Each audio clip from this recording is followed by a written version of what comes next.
화려한 연회장 샹들리에 아래 정재계 인사들이 인사를 나누고 있는 그때 대한민국 최고의 건설 거물 강만수 회장이 굳은 표정으로 서 있습니다. 지금 웃고 있는 사람들 뒤에 회장님의 배신자가 있어요. 11살 소년 준우의 손가락은 한 남자를 가리킵니다. 좌중은 술렁였고 경호원들이 아이를 끌어내려 달려들었지만 강 회장은 왠지 모를 소름에 발을 뗄 수 없었습니다. 아이의 눈은 사람의 눈이 아니었습니다. 마치 영혼의 밑바닥을 꿰뚫어 보는 듯한 기이한 안광이 흘러나왔죠. 그저 국밥을 배달하던 소녀는 어떻게 재벌가의 은밀한 배신을 찾아낸 걸까요? 이 놀라운 반전의 전체 이야기가 궁금하시다면 잠시만 구독 버튼을 눌러주세요. 선생님의 하루가 행복하시길 바라며 이야기 시작합니다. 서울 변두리 낡은 건물이 다닥다닥 붙어있는 재래시장은 준우의 놀이터이자 일터였습니다. 11살 어린 나이에 또래 친구들이 학원이며 게임기에 빠져 있을 때 준우는 낡은 운동화를 구겨 신고 할머니의 국밥집 배달을 도왔습니다. 하지만 준우는 평범한 아이가 아니었습니다. 돌아가신 외할아버지는 생전에 손자의 눈을 보며 늘 감탄 섞인 한숨을 내쉬곤 했습니다. 사람의 얼굴을 보면 그 사람의 어제와 오늘 그리고 감춰둔 내일까지 읽어내는 천재적인 관상학적 재능을 물려받았기 때문입니다. 하지만 이 천재적인 재능은 준우에게 축복인 동시에 커다란 상처였습니다. 작년 겨울 준우는 시장 입구에서 과일 가게를 하는 아저씨에게 아저씨, 오늘 밤에 불을 조심해야 할 것 같아요. 눈 옆에 붉은 기운이 돌아요. 라고 조심스럽게 말했다가 호되게 뺨을 맞았습니다. 재수 없는 소리 한다며 길거리에서 몰매를 맞을 뻔한 준우를 할머니가 겨우 끌고 왔던 그날 할머니는 준우의 손을 꼭 잡고 울먹였습니다. 준우야, 세상 사람들은 진실을 듣고 싶어 하지 않는단다. 특히 그게 자기들 부끄러운 점이면 더 그래. 제발 모르는 척하고 살아라. 그게 내가 살 길이야. 그날 이후 준우는 침묵을 배웠습니다.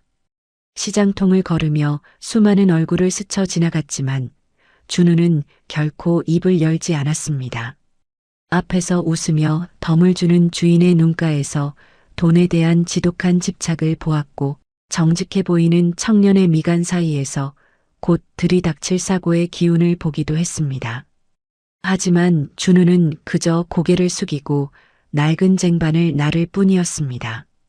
그러던 어느 날 평화롭던 시장에 낯선 공기가 흘러들었습니다. 시장 입구에 늘어서기 시작한 검은색 세단들과 정장 차림의 무서운 아른들. 바로 건설업계의 전설이라 불리는 강만수 회장이 방문한 것이었습니다. 준우는 평소처럼 할머니의 뜨끈한 국밥을 보자기에 싸서 근처 식당으로 배달 가던 중이었습니다. 그때였습니다. 식당 문을 열고 나오던 강 회장과 그의 무리 사이에서 준우는 숨이 멎는 듯한 기분을 느꼈습니다. 강 회장의 바로 옆에서 코트를 받아 챙기며 사근사근하게 말을 붙이는 남자 박 실장의 얼굴 때문이었습니다. 남들이 보기엔 그저 인상 좋고 충성심 가득한 오른팔의 얼굴이었지만 준우의 눈에는 전혀 다른 것이 보였습니다. 박 실장의 얇은 입술 끝에는 주인을 속여 넘기려는 비열한 도끼가 서려 있었고 눈동자 깊은 곳에는 이미 다른 사람과 손을 잡고 강 회장을 낭떠러지로 밀어버릴 준비를 마친 배신의 기운이 번뜩이고 있었습니다. 그것은 관상학에서 말하는 전형적인 뱀의 눈이었습니다. 앞에서는 머리를 조아리지만 뒤에서는 치명적인 독리를 드러내는 형상이었지요. 준우는 순간적으로 발걸음을 멈추고 박 실장의 얼굴을 빤히 바라보았습니다. 그때 박 실장이 고개를 돌려 준우와 눈이 마주쳤습니다. 찰나의 순간이었지만 박 실장의 눈동자가 파르르 떨렸습니다.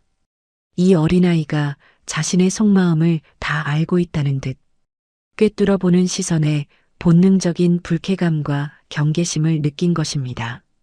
박 실장은 낮게 읊조리며 준우를 위협하듯 노려보았습니다. 꼬맹아, 어디서 버릇없이 쳐다봐. 준우는 배달을 마치고 돌아와 할머니에게 조심스럽게 물었습니다. 할머니, 아까 그 회장님 옆에 있던 아저씨 말이야. 너무 위험해 보여. 말해줘야 하는 거 아닐까? 그러자 할머니는 소스라치게 놀라며 준우의 어깨를 붙잡았습니다. 준우야, 또 시작이냐? 저런 대단한 사람들은 우리 같은 사람 말 절대 안 들어. 괜히 엮였다가 우리 가게까지 풍비박산 나면 어쩌려고 그래. 너 그 입 안 다물어? 할머니의 거친 목소리에는 손자를 잃을지도 모른다는 공포가 섞여 있었습니다. 준우는 고개를 숙였지만 마음속 상처는 더 깊어졌습니다. 자신이 본 진실이 세상에는 쓰레기처럼 버려져야 한다는 사실이 너무나 아팠습니다. 하지만 그날 밤 준우는 도저히 잠을 이룰 수 없었습니다. 눈을 감아도 박 실장의 그 비열한 눈빛과 아무것도 모른 채 그를 믿는 강 회장의 고독한 뒷모습이 자꾸만 겹쳐 보였습니다. 시장의 가로등이 깜빡이는 깊은 밤, 준우는 결국 결심했습니다. 내일 강 회장의 회사 창립 기념일 행사가 크게 열린다는 소식을 들었기 때문입니다. 그 자리는 강 회장에게 영광의 자리가 되겠지만 준우가 본 박 실장의 관상대로라면 그곳은 강 회장의 몰락을 알리는 덫이 될 것이 분명했습니다. 11살 소년 준우는 생전 처음으로 할머니의 단단한 신념을 깨고 자신의 재능이 축복인지 재앙인지 확인하기 위해 어둠 속으로 발을 내딛기로 마음먹었습니다. 창립기념일 당일 서울 시내의 한 대형 호텔은 아침부터 북새통을 이뤘습니다. 입구에는 화환들이 끝도 없이 늘어서 있고 검은 정장을 차린 신사들과 화려한 드레스를 입은 귀부인들이 끊임없이 안으로 빨려 들어갔습니다. 그 화려한 행렬 속에서 낡은 점퍼의 지퍼를 끝까지 올린 준우가 조심스럽게 발을 내디뎠습니다. 준우의 가방 안에는 어젯밤 할머니 몰래 챙긴 외할아버지의 낡은 관상책이 들어 있었습니다. 준우는 호텔 로비 한 구석에 몸을 숨기고 행사장 안쪽을 살폈습니다. 수백 명의 사람이 모여 웃고 떠들고 있었지만 준우의 눈에는 그들의 얼굴 위에 덧씌워진 수많은 욕망과 가식들이 선명하게 보였습니다. 하지만 준우의 시선은 오직 한 곳, 단상 위에서 축사를 준비하는 강 회장에게 고정되었습니다. 그리고 그 바로 옆에서 온화한 미소를 지으며 강 회장의 원고를 챙겨주는 박 실장도 함께였습니다. 멀리서 봐도 박 실장의 기운은 어제보다 훨씬 더 검고 탁해져 있었습니다. 마치 굶주린 늑대가 양의 탈을 쓰고 마지막 일격을 가하기 직전의 모습과 같았지요. 준우는 직감했습니다. 오늘 저 행사장에서 무언가 돌이킬 수 없는 일이 벌어질 것이라는 사실을 말입니다. 가슴이 터질 듯이 뛰기 시작했습니다. 할머니의 목소리가 귓가를 맴돌았지만 준우는 주먹을 꽉 쥐었습니다. 할아버지, 저 이번에는 안 피할게요. 준우는 경비원들의 눈을 피해 행사장 안으로 잠입했습니다. 체구 속 작은 준우가 사람들의 다리 사이를 요리조리 빠져나가는 것은 그리 어렵지 않았습니다. 행사가 무르익고 강 회장이 축사를 마치고 내려오는 찰나 준우는 기회를 놓치지 않았습니다. 단상 옆 귀빈석 근처에서 강 회장이 잠시 혼자가 된 틈을 타 무작정 달려나갔습니다. 회장님, 잠시만요. 갑자기 나타난 아이의 목소리에 주변의 시선이 일제히 쏠렸습니다. 경호원들이 당황하며 준우를 막아서려 했지만 강 회장은 손을 들어 그들을 제지했습니다. 낡은 옷차림에 어울리지 않는 소년의 매서운 눈빛이 강 회장의 발길을 붙잡았기 때문입니다. 강 회장은 인자하면서도 위험 있는 목소리로 물었습니다. 얘야, 무슨 일이니? 여긴 내가 올 곳이 아닌 것 같은데. 준우는 숨을 헐떡이며 강 회장의 눈을 똑바로 쳐다보았습니다. 그리고 주저없이 하지만 낮고 단호한 목소리로 입을 열었습니다. 회장님, 지금 옆에 있는 저 아저씨를 믿지 마세요. 저 아저씨 얼굴에 검은 뱀이 보여요. 오늘 회장님을 아주 깊은 구덩이에 빠뜨릴 준비를 하고 있어요. 준우의 손가락은 어느새 뒤따라오던 박 실장을 가리키고 있었습니다. 순간 행사장의 공기가 차갑게 식었습니다. 박 실장의 얼굴이 순식간에 굳어졌지만 그는 이내 능숙하게 당황스러운 표정을 지으며 강 회장에게 다가왔습니다. 회장님, 이 아이가 어디서 잘못된 장난을 치는 모양입니다. 얼른 밖으로 보내겠습니다. 박 실장은 준우의 팔을 강하게 낚아챘습니다. 준우는 아픔을 참으며 강 회장을 향해 외쳤습니다. 회장님, 제 눈을 보세요. 저는 거짓말하는 게 아니에요. 저 아저씨는 지금 웃고 있지만 마음속으로는 이미 회장님의 집을 다 부수고 있어요. 강 회장은 잠시 혼란스러운 눈빛으로 준우와 박 실장을 번갈아 보았습니다. 평생을 사람 상대하며 살아온 강 회장에게도 소년의 눈빛은 너무나도 진실해 보였습니다. 하지만 주변에 수많은 눈이 지켜보고 있는 상황이었습니다. 박 실장은 20년을 함께해온 가족 같은 존재였고 눈앞의 아이는 시장통에서 온 이름 모를 소년일 뿐이었지요. 결국 강 회장은 씁쓸한 미소를 지으며 고개를 저었습니다. 애야, 내 마음은 알겠다만 어른들의 세계는 그렇게 간단한 게 아니란다.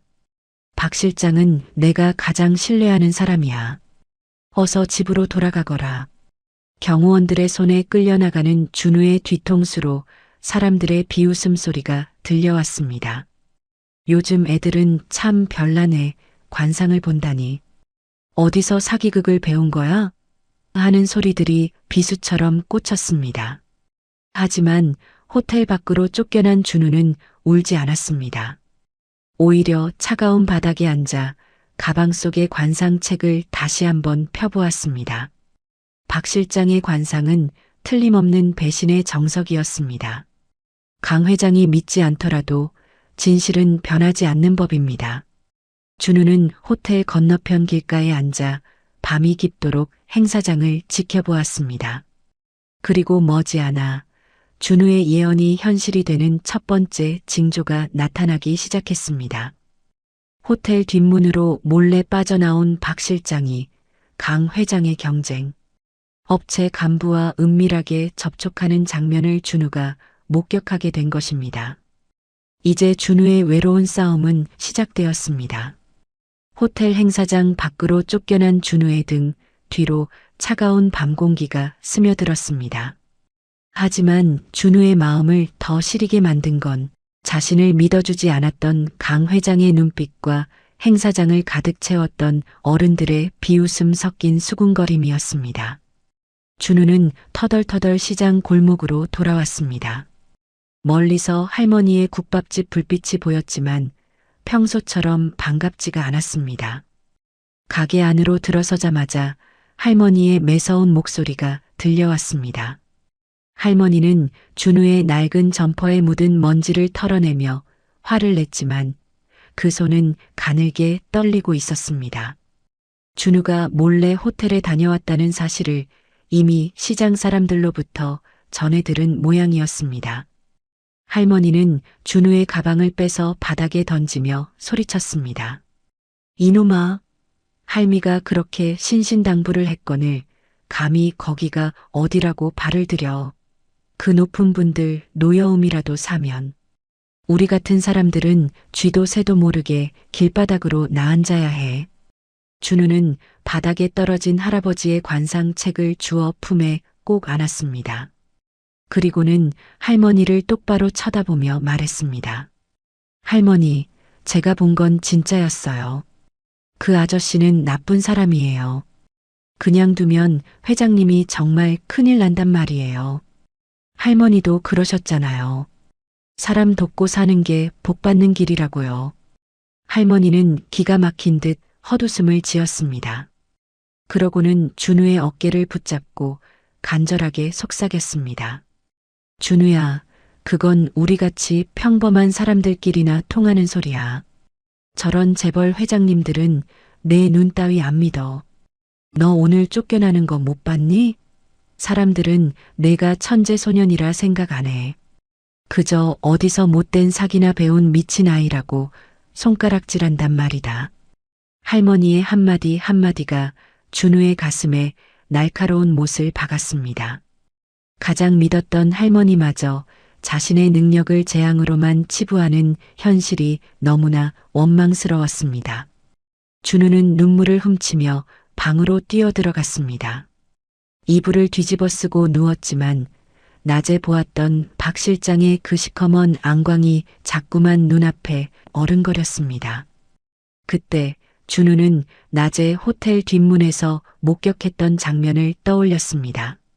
박 실장이 경쟁업체 사람에게 건네던 서류 가방, 그리고 그들의 입가에 걸려있던 비열한 미소. 그것은 단순히 관상의 문제가 아니라 곧 벌어질 거대한 음모의 증거였습니다. 준우는 문득 외할아버지가 생전에 남기신 마지막 말씀을 기억해냈습니다. 준우야, 관상을 본다는 건 단순히 얼굴을 읽는 게 아니란다. 그 사람의 마음속에 핀 꽃과 가시를 구별하는 일이지. 가시가 남을 찌르려 할 때 그것을 꺾을 용기가 없다면 너의 눈은 아무런 쓸모가 없는 유리구슬일 뿐이다. 준우는 이불을 걷어차고 자리에서 일어났습니다.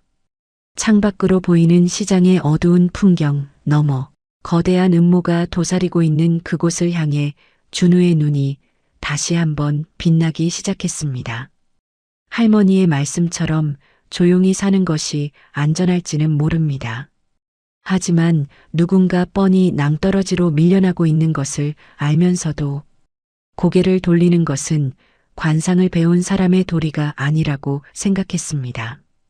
그날 밤 준우는 책상 앞에 앉아 할아버지의 관상, 책 옆에 작은 일기장을 펴놓고 무언가를 적어 내려가기 시작했습니다. 박 실장의 얼굴 특징, 그가 만난 사람들의 인상, 그리고 앞으로 벌어질 것으로 예상되는 불길한 사건들. 준우는 결심했습니다. 세상이 자신을 믿어주지 않아도, 심지어 할머니가 자신을 사기꾼이라 몰아세워도 이번만큼은 도망치지 않겠다고 말입니다. 회장님, 제가 틀리지 않았다는 걸 꼭 보여드릴게요. 할아버지의 눈이 틀리지 않았다는 걸요. 소년의 작은 중얼거림이 고요한 방안을 채웠습니다. 다음 날부터 준우의 움직임은 달라졌습니다. 학교가 끝나면 시장통을 누비던 예전과 달리 준우는 매일같이 강 회장의 회사 근처와 박 실장이 자주 드나드는 장소를 맴돌며 기회를 엿보기 시작했습니다. 그것이 자신과 할머니에게 어떤 큰 파도를 몰고 올지 그때는 미처 알지 못한 채 말입니다. 한번 쫓겨났던 소년이 다시 거물의 앞에 선다는 것은 목숨을 건 도박과도 같았습니다. 강 회장의 회사 창립 기념일 2차 행사가 열리는 연회장. 건물 밖에서 준우는 며칠 동안 주변을 맴돌며 경비가 소홀해지는 틈을 노렸습니다. 할머니에게는 친구 집에서 숙제를 하고 온다는 거짓말까지 하며 나선 길이었지만 준우의 가슴속에는 무시당했던 서름보다 곧 닥쳐올 파국을 막아야 한다는 절박함이 더 컸습니다. 행사장 입구는 여전히 화려했고 검은 정장의 사내들이 매서운 눈초리로 주변을 살피고 있었습니다. 준우는 정면 돌파 대신 건물 뒤편 식자재 납품 창고를 택했습니다. 커다란 식재료 상자 뒤에 몸을 숨겨 한참을 기다린 끝에 주방 보조원들이 잠시 자리를 비운 사이 열린 문틈으로 잠입하는 데 성공했습니다. 연회장 안은 클래식 음악 소리와 와인잔 부딪히는 소리로 가득했습니다. 강 회장은 중앙 테이블에서 정계 인사들과 담소를 나누고 있었고 그 바로 뒤에는 그림자처럼 박 실장이 버티고 서 있었습니다. 박 실장의 얼굴은 어제보다 더 핏기 없이 창백하면서도 눈빛만은 먹이를 노리는 맹수처럼 번득였습니다. 준우는 확신했습니다. 저 남자의 안주머니 어딘가에 강 회장의 숨통을 끊어놓을 결정적인 독이 든 서류가 들어있다는 것을 말입니다. 준우는 숨을 죽이고 기회를 엿보았습니다. 마침 강 회장이 화장실을 가기 위해 자리에서 일어나 복도로 향했고 다른 임원이 급히 박 실장을 불러 세우며 서류 결제를 요청한 덕분에 찰나의 순간 강 회장이 혼자가 되었습니다. 준우는 놓치지 않고 복도 코너에서 튀어나와 강 회장의 앞을 가로막았습니다. 강 회장은 갑자기 나타난 소년의 모습에 당황하며 불쾌한 기색을 내비쳤습니다.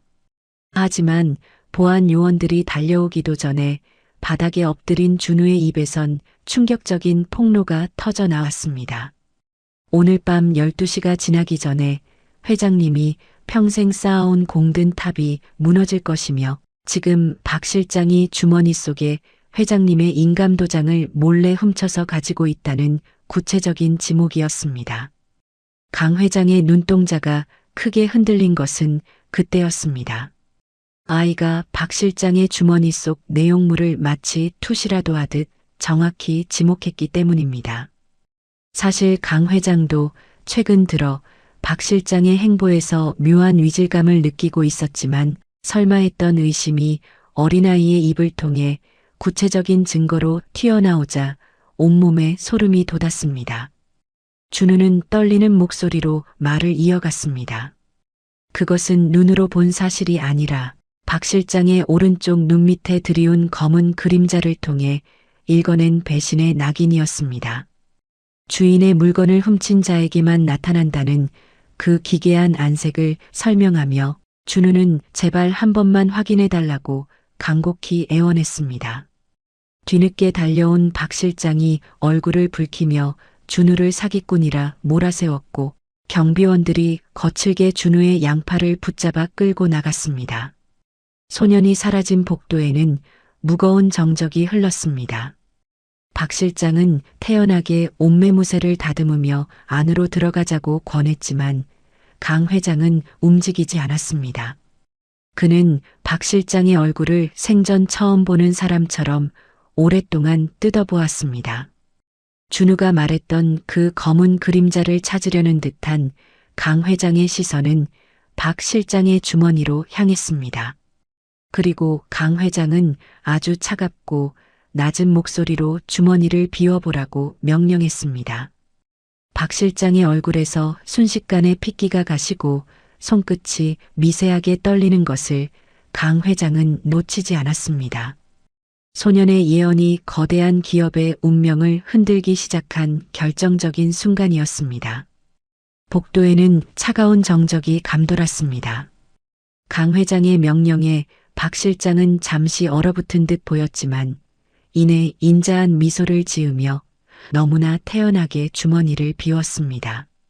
그 안에는 정갈하게 접힌 손수건과 휴대전화 그리고 정말로 강 회장의 인감도장이 들어 있었습니다. 박 실장은 당황한 기색 하나 없이 오히려 강 회장의 건강을 걱정하는 듯한 말투로 상황을 수습했습니다.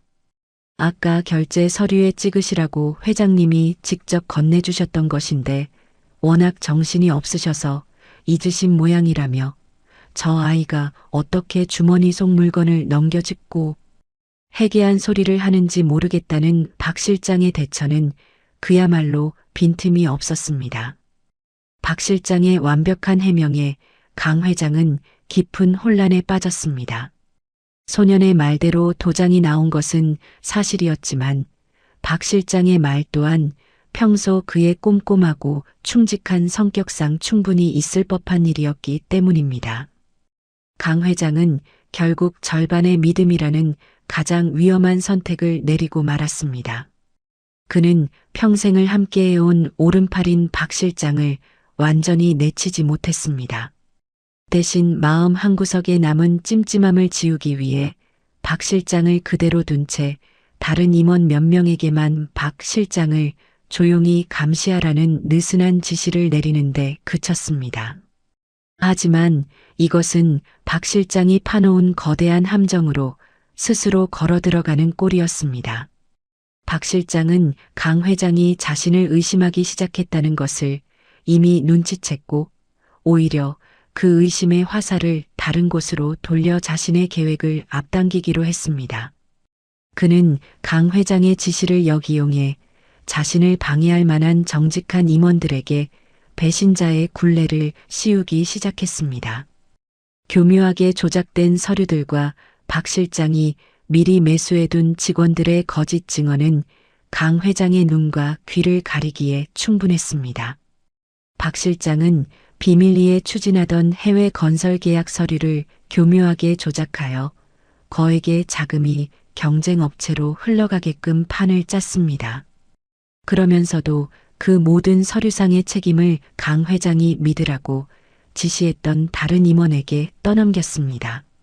강 회장은 준우의 경고를 듣고 주변을 경계하긴 했지만 정작 가장 가까운 곳에서 독을 치고 있는 박 실장의 손길은 보지 못했습니다.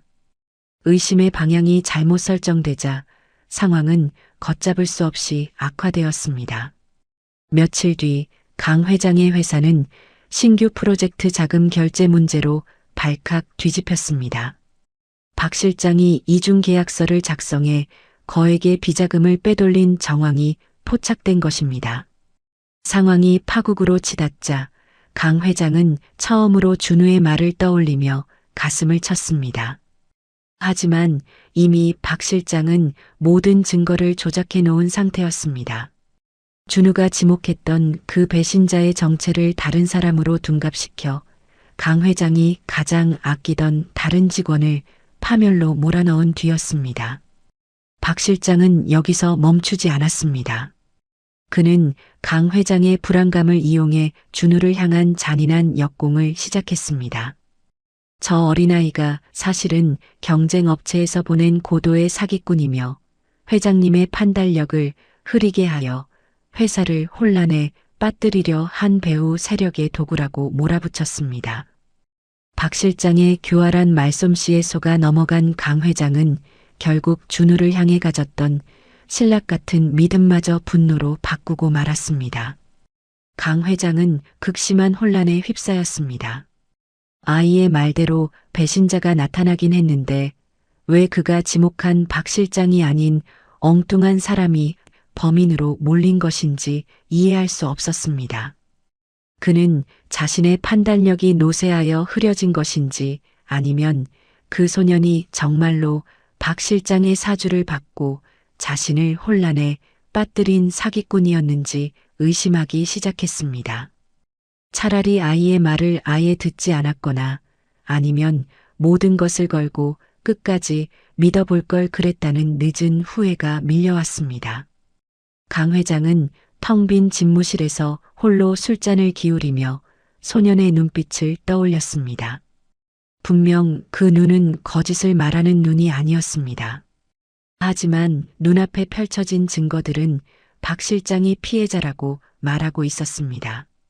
박 실장은 이 틈을 타 승기를 잡았다고 확신하며 이제 남은 유일한 걸림돌인 준우를 완전히 제거하기 위한 더러운 음모를 실행에 옮기기 시작했습니다. 강 회장은 보지 못하는 박 실장의 눈동자에는 이제 주인을 무는 개를 넘어 주인의 자리를 차지하려는 늑대의 탐욕이 가득 차 있었습니다. 박 실장의 치밀한 반격은 이제 준우의 삶 자체를 무너뜨리기 시작했습니다.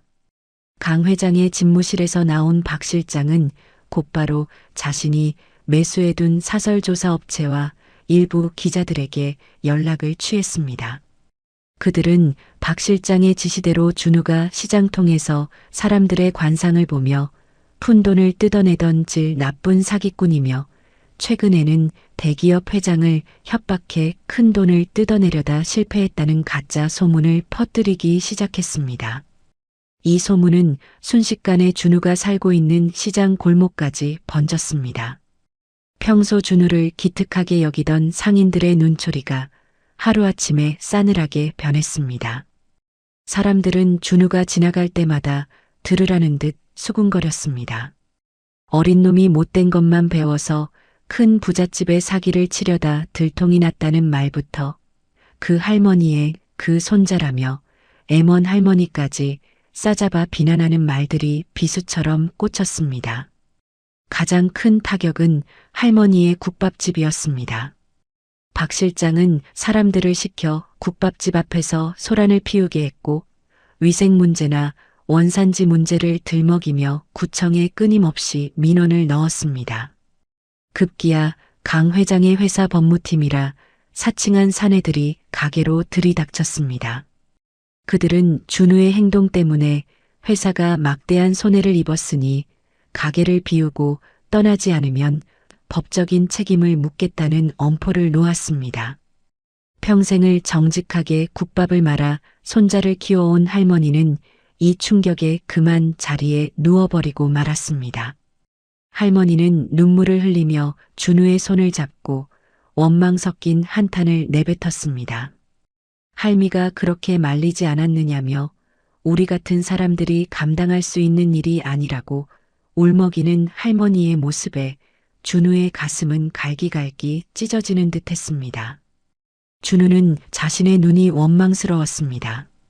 남들의 배신은 보면서 왜 정작 자신과 할머니에게 닥칠 이 불행은 보지 못했는지 스스로를 자책하며 밤새도록 관상책을 덮어놓고 울었습니다.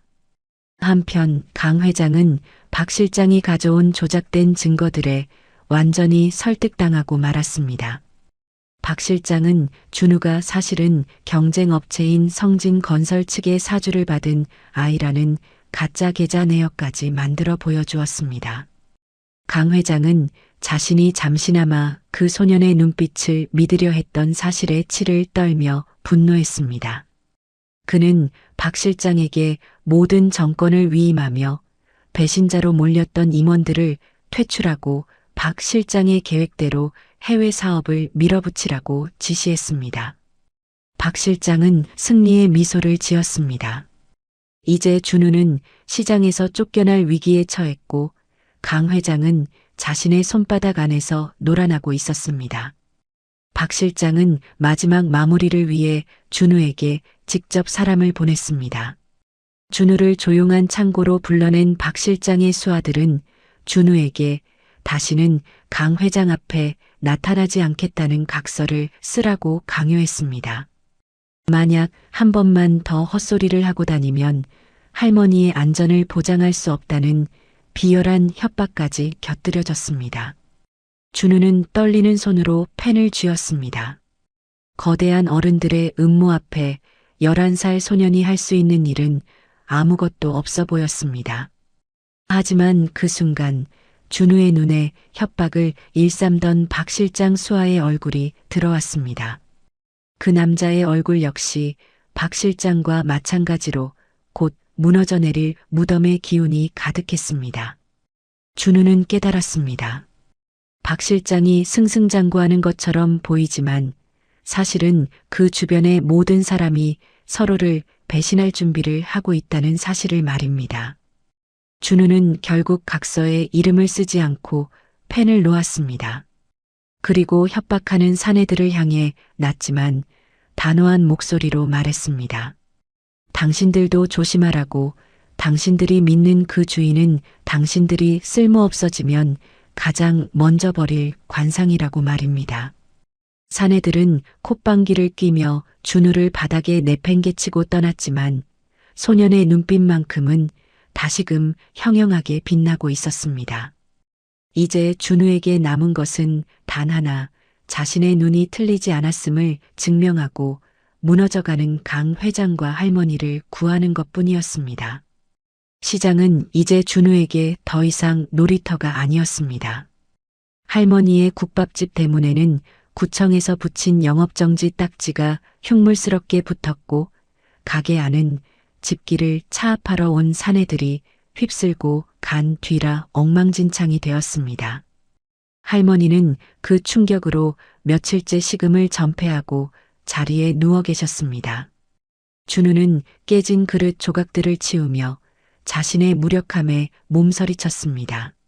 사람의 운명을 본다는 아이가 정작 자신의 소중한 사람조차 지키지 못했다는 자책감이 준우의 영혼을 갉아먹고 있었습니다. 시장 사람들의 반응은 더욱 잔인했습니다. 준우와 눈이 마주칠 때마다 사람들은 재수 없다며 침을 뱉거나 대놓고 욕설을 퍼부었습니다. 그토록 신뢰했던 할아버지의 유품인 관상 책조차 이제는 저주받은 물건처럼 느껴졌습니다. 준우는 책을 아궁이에 던져버리려 했지만 마지막 순간 할아버지가 생전에 남기셨던 말이 귓가를 때렸습니다. 진실은 때로 가장 깊은 어둠 속에서만 그 형체를 드러낸다는 말이었습니다. 준우는 눈물을 닦고 다시 한번 책을 가슴에 품었습니다. 같은 시각 강 회장의 상황도 그리 좋지 못했습니다. 박 실장의 계획대로 해외 사업은 일사천리로 진행되는 듯 보였지만 강 회장의 마음 한구석에는 채워지지 않는 불안함이 남아 있었습니다. 박 실장은 승리에 도취한 나머지 아주 미세하게 태도가 변하기 시작했습니다.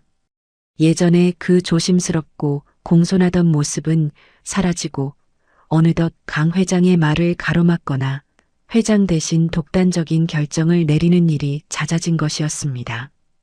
강 회장은 문득 시장 국밥집이 어떻게 되었는지 궁금해졌습니다.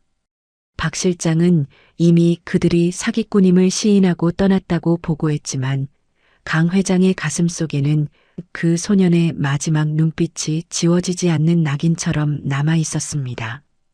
강 회장은 수행원들도 따돌린 채 낡은 점퍼 하나만 걸치고 직접 시장을 찾았습니다. 그리고 그곳에서 그가 목격한 것은 사기꾼의 은신처가 아니라 풍비박산이 난 채 신음하고 있는 한 가정의 비참한 몰락이었습니다. 강 회장은 멀리서 낡은 빗자루를 들고 가게 앞을 쓰는 준우를 발견했습니다. 준우의 얼굴은 며칠 사이에 반쪽이 되어 있었지만 그 눈빛만은 여전히 맑고 서글펐습니다. 강 회장은 차마 다가가지 못한 채 골목 어귀에서 소년을 지켜보았습니다. 그때 시장 골목 너머에서 박 실장의 수하들이 다시 나타나 준우를 에워싸는 광경을 목격하게 됩니다. 그들은 강 회장의 이름을 팔아 준우에게 시장을 완전히 떠나지 않으면 정말 큰일이 날 줄 알라며 협박을 일삼고 있었습니다. 강 회장은 충격에 휩싸였습니다. 자신이 시킨 적도 없는 일을 박 실장의 부하들이 자신의 권위를 빌려 저지르고 있었던 것입니다. 강 회장은 그제야 무언가 잘못되었음을 뼈저리게 느꼈습니다.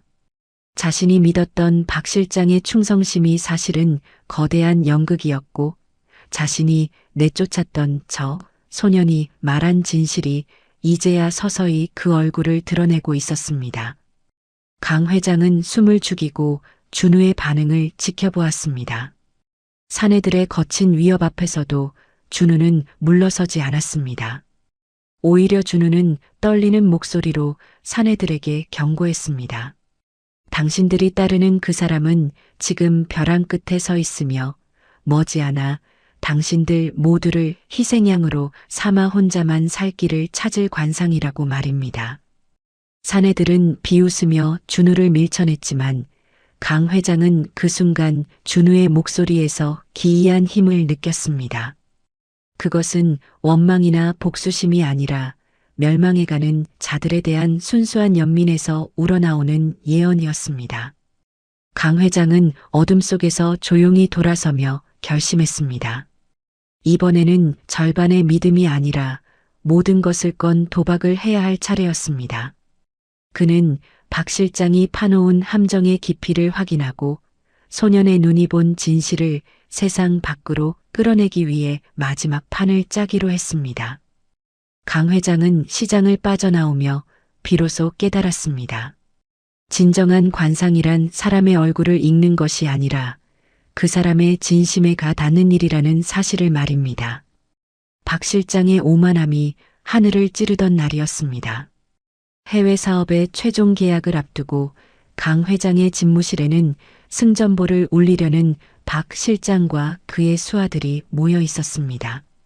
박 실장은 이미 회사의 인감을 제 것처럼 휘두르며 승리에 도취해 있었고, 강 회장은 기운이 다한 노인처럼 소파에 깊숙이 몸을 묻고 있었습니다.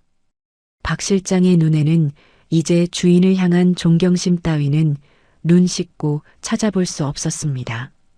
그저 오늘 이 서류에 도장만 찍히면 강 회장을 헌신짝처럼 내버릴 준비가 끝난 냉혹한 약탈자의 안광만이 번뜩이고 있었습니다. 그때였습니다. 굳게 닫혀있던 집무실 문이 열리며 낡은 운동화를 신은 준우가 강 회장의 비서진과 함께 당당히 걸어 들어왔습니다. 박 실장은 소스라치게 놀라며 소리를 질렀습니다. 어디서 사기꾼 꼬맹이가 다시 나타났느냐며 당장 경비원들을 부르라고 호통을 쳤지만 강 회장은 미동도 하지 않았습니다. 오히려 강 회장은 감았던 눈을 천천히 뜨며 박 실장에게 자리에 앉으라고 낮게 의조렸습니다. 그 목소리에는 이전에 보지 못했던 서늘한 위엄이 서려 있었습니다.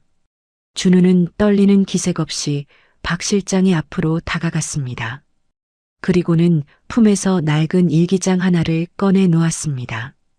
그 안에는 준우가 며칠 동안 박 실장의 수하들을 관찰하며 기록한 내용과 박 실장이 경쟁업체와 밀당을 벌이며 작성했던 이중 계약서의 사본들이 빼곡히 들어 있었습니다. 사실 강 회장은 시장에서 준우를 목격한 그날 밤 준우를 은밀히 불러 박 실장의 수하들 중 마음이 흔들리는 자를 지목해달라고 부탁했습니다. 준우는 박 실장에게 버림받을까봐 두려움에 떨던 막내 직원의 관상을 정확히 짚어냈고, 강 회장은 그를 포섭해 모든 증거를 미리 확보해 두었던 것입니다. 박 실장은 얼굴이 하얗게 질린 채로 이것은 모두 조작된 것이며 저 아이가 다시 회장님을 속이고 있다고 발악했습니다. 하지만 준우는 박 실장의 눈을 똑바로 응시하며 조용히 입을 열었습니다. 이제는 더 이상 검은 그림자가 아니라 박 실장의 얼굴 전체에 들이운 파멸의 기운을 서술했습니다. 사람을 믿음의 도구로만 여겼던 박 실장의 관상은 이제 자신이 뿌린 배신의 씨앗에 스스로 목이 조이는 형상으로 변해 있었습니다. 준우는 박 실장에게 말했습니다. 아저씨가 지목했던 그 배신자는 사실 회장님의 충직한 임원들이 아니라 바로 아저씨 자신이었다고 말입니다. 그리고 지금 아저씨 뒤에 서 있는 사람들의 얼굴을 보라고 덧붙였습니다. 준우의 말에 박 실장이 고개를 돌리자 그가 제 몸처럼 믿고 부리던 수하들이 이미 강 회장 측 수사관들에게 모든 장부를 넘기고 등을 돌리고 있었습니다. 주인을 배신한 자는 결국 부하에게 배신당한다는 관상학의 준엄한 이치가 눈앞에서 현실로 펼쳐진 것입니다. 강 회장은 자리에서 일어나 박 실장이 들고 있던 서류를 갈갈이 찢어버렸습니다. 그리고는 평생을 믿어온 사람에 대한 마지막 예우 대신 차가운 법의 심판을 명했습니다. 박 실장은 경호원들에게 끌려나가면서도 믿을 수 없다는 듯 비명을 질렀지만 이미 판은 뒤집힌 뒤였습니다. 집무실을 가득 채웠던 탁한 기운이 박 실장이 사라짐과 동시에 씻은 듯이 거쳤습니다. 준우는 강 회장을 향해 깊이 고개를 숙였습니다. 강 회장은 소년의 작은 어깨를 짚으며 긴 한숨을 내쉬었습니다. 자신이 가진 수조 원의 재산보다 소년이 가진 사람 보는 눈 하나가 이 회사를 살렸음을 강 회장은 뼈저리게 인정했습니다. 준우는 이제야 할아버지가 말씀하셨던 용기 있는 눈이 무엇인지 알 것 같았습니다. 진실을 말하는 것은 재앙이 될 수도 있지만 그 재앙을 뚫고 나갔을 때 비로소 사람을 구할 수 있다는 것을 깨달은 소년의 얼굴에는 이제 천재 관상가로서의 위엄과 아이다운 순수함이 동시에 교차하고 있었습니다. 폭풍이 지나간 자리는 고요했습니다. 박 실장은 구속되어 법의 심판을 기다리게 되었고 그가 조작했던 모든 서류와 가짜 소문들도 강 회장의 지휘 아래 빠르게 바로잡혔습니다. 하지만 준우는 승리의 기쁨을 만끽하는 대신 예전처럼 낡은 운동화를 신고 할머니의 곁으로 돌아갔습니다. 강 회장이 회사를 지켜낸 보답으로 내민 어마어마한 액수의 수표와 강남의 아파트 열쇠도 준우는 정중히 거절했습니다. 그저 할머니의 국밥집 영업정지가 풀리고 다시 따뜻한 김이 모락모락 피어오르는 것만으로도 소녀는 충분히 행복했기 때문입니다. 며칠 뒤 비가 부슬부슬 내리는 늦은 저녁이었습니다. 시장 골목은 대낮의 소란스러움을 뒤로한 채 차분하게 가라앉아 있었지요. 그때 낡은 국밥집 문이 열리며 기품 있는 노신사 한 분이 들어왔습니다. 비싼 정장 대신 수수한 점퍼를 걸친 강 회장이었습니다. 수행원 한 명 없이 홀로 찾아온 강 회장은 구석진 자리에 앉아 말없이 국밥 한 그릇을 주문했습니다. 할머니는 그가 누구인지도 모른 채 그저 비에 젖은 손님이 안쓰러워 고기 몇 점을 더 얹어 정성스럽게 국밥을 내어주었습니다. 준우는 주방에서 나오다 강 회장을 발견하고는 말없이 목례를 건넸습니다. 강 회장은 뜨끈한 국밥 국물을 한 모금 마시며 깊은 한숨을 내쉬었습니다. 그 한숨에는 평생을 치열하게 살아온 노 경영자의 고독과 이제야 비로소 찾은 마음의 평안이 섞여 있었습니다. 강 회장은 국밥을 다 비울 때까지 단 한마디도 하지 않았습니다. 하지만 그가 국밥을 먹는 모습은 마치 세상에서 가장 귀한 음식을 대하는 듯 경건하기까지 했습니다. 계산을 마치고 문을 나서기 전 강 회장은 준우를 가까이 불러 세웠습니다. 그리고는 주머니에서 아주 낡고 작은 봉투 하나를 꺼내 건넸습니다. 그것은 돈이 아니라 강 회장이 자수성가하기 전 처음으로 벌었던 돈으로 샀던 낡은 나침반이었습니다. 강 회장은 낮은 목소리로 속삭였습니다. 준우의 눈은 사람의 길을 찾아주는 귀한 나침반과 같으니 앞으로도 그 눈으로 세상의 어둠을 밝혀달라는 진심 어린 당부였습니다. 소녀는 할아버지가 남기신 관상책을 처음 받았을 때처럼 가슴이 뭉클해졌습니다. 강 회장이 떠난 뒤 준우는 가게 앞 골목까지 나와 그의 뒷모습을 한참 동안 지켜보았습니다. 빗길을 천천히 걸어가는 강 회장의 어깨 위에는 더 이상 예전의 그 고독한 그림자나 배신의 기운이 보이지 않았습니다. 대신 누군가를 진심으로 믿고 난 뒤에 찾아오는 든든하고 따뜻한 빛이 노신사의 뒷모습을 감싸고 있었습니다. 준우는 이제 자신의 재능이 누군가에게 상처를 주는 재앙이 아니라 벼랑 끝에 선 사람의 손을 잡아주는 구원이 될 수 있음을 믿게 되었습니다. 시장의 가로등 불빛이 빗방울에 번지며 몽환적인 분위기를 자아내던 밤, 준우는 다시 가게 안으로 들어가 빗자루를 잡았습니다. 할머니의 구수한 노랫소리가 들려오고 솥에서는 여전히 맛있는 냄새가 번져나갔습니다. 천재 소년 관상가라는 화려한 이름표보다 할머니의 손자로서 평범한 일상을 지켜내는 것이 얼마나 소중한지 준우는 비로소 깨달았습니다. 소년의 입가에 옅은 미소가 번졌습니다. 이제 준우의 눈에는 세상의 나쁜 것들뿐만 아니라 사람들의 마음속에 숨겨진 보석 같은 진심들까지 보이기 시작했기 때문입니다. 오늘 이야기는 여기서 끝이 납니다. 사람을 믿는다는 것, 그리고 그 믿음을 지키기 위해 용기를 낸다는 것이 얼마나 위대한지 우리는 11살 소년 준우를 통해 배웠습니다. 여러분의 곁에도 준우처럼 여러분의 진심을 알아봐주는 소중한 인연이 함께하기를 바랍니다. 긴 이야기 카네이션 라디오와 함께 해주셔서 감사합니다. 이야기가 좋으셨다면 구독, 좋아요 버튼 눌러주세요. 여러분 오늘도 행복하세요.